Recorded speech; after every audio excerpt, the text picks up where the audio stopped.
I've talked about this in some of the past market updates that I've done, and seasonally, typically prices will go up in the spring, summer, and then come down in the fall, winter. So I want to pull up another graph that shows that.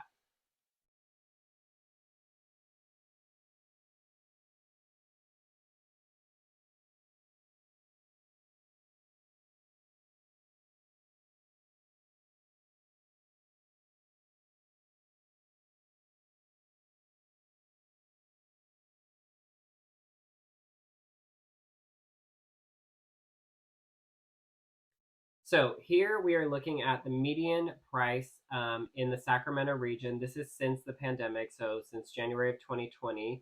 So kind of how I was saying, we hit that peak. It was 625, and now February we're looking at a median price point of 545,000.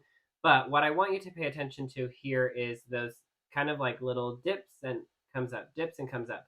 So if we look at this, fall, winter, we saw those prices come down as we moved through the beginning of the year. In summer, those prices went up. Again, they came down and then came back down, through the winter and then came back up. And so this is kind of where we're living in the last 6 to 8 months. Prices came down in the fall and spring, or fall and winter, excuse me. And we're already kind of seeing that uptick in January and February of prices going up. So that's good. The market is doing some of the normal stuff that it does. We're just missing a lot of people from the market that we typically would have there. So a lot of buyers are still kind of waiting in the wings because of interest rates, prices, which has a huge effect on affordability. Sellers are kind of waiting in the wings because they've got these great interest rates. The ones that refinance their homes and got interest rates in the twos and threes, there's not really a need for them to sell unless they do have a need. And that's kind of where we jump into what is happening in the market, who is doing stuff, because there are still transactions being had. And those are the lifestyle buyers that I've talked about a few times. People who are maybe divorced or upsizing, downsizing, got married and getting their first house, first time home buyers.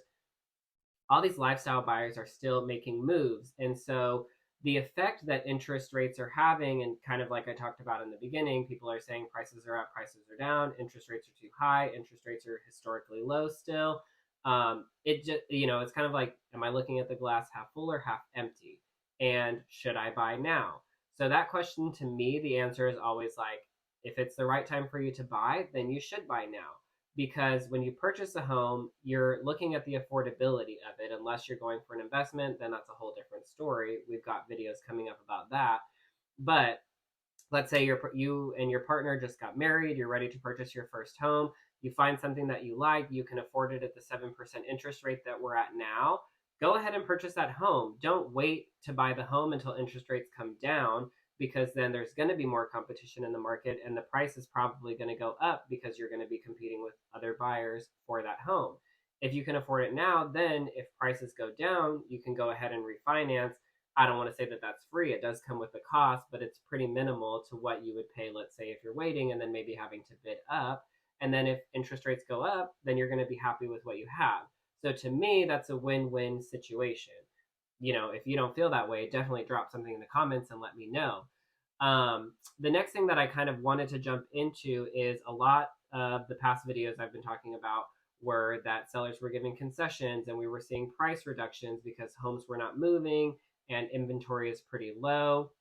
Buyers are being pretty picky because affordability is high right now, as they rightfully should be. And so I want to take a look at this graph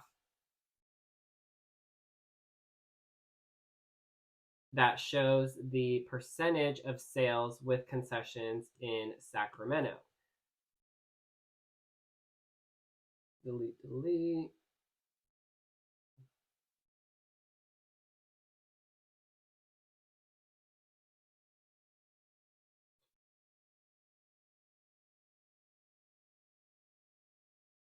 So jumping into this graph, percentage of sales with concessions in Sacramento. I really want to just focus on where we're at now. So in 2021, the percentage of sales really significantly decreased. That's when things were moving really quickly. The market was super hot. We saw kind of a little bit of a shift there as we moved into those winter months in 2021. That went up. There we go with the seasonality again.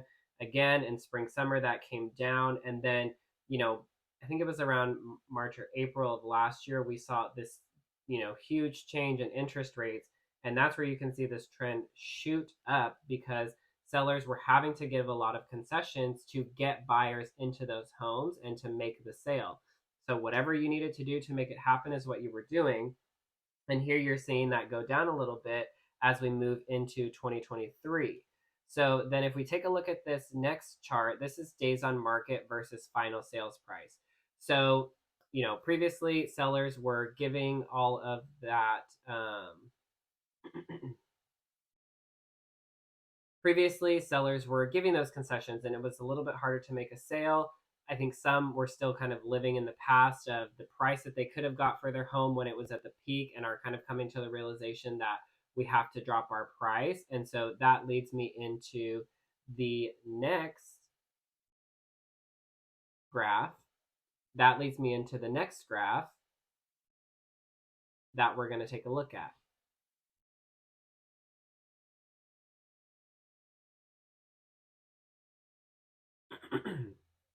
So this one shows us the days on market versus the final sales price in the Sacramento region.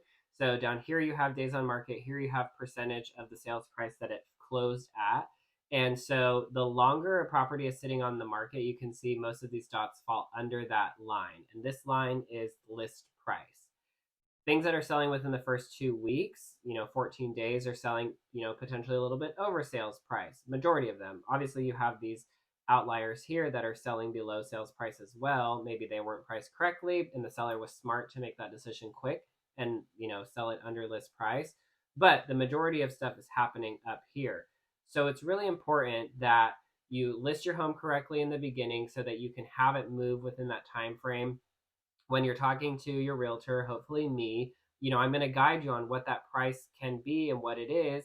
And then hopefully we're going to make the best decision to move forward and move your house quickly, get you the best deal. And then also, help a buyer get into their home. So those are kind of a few of the graphs that I wanted to go through that kind of, show us what's been going on in the last month of February. As we're moving into March, obviously things are heating up a little bit more. That's good because that continues to show that seasonal spring trend of uptick. Inventory is still pretty low.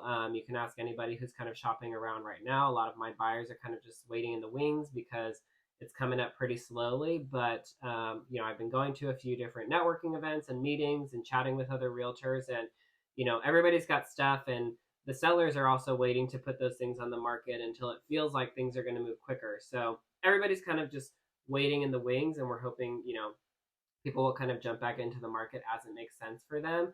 But if we take a look at the beginning of March, homes that were listed, this month, more than half of them got into contract within the first 15 days of being on sale. And that's a lot faster than what we were seeing in the fall and the winter. So hopefully spring and summer, there's a lot more activity. There's a lot more inventory, which will be super helpful to those buyers.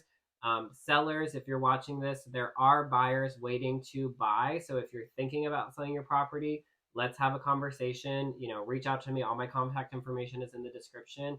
And let's make moves with Marvin. I've got a couple slides here at the end that go over some of the stats for Sac County, Placer County, Yolo County, and El Dorado County. So if you want to take a look at those, stick around.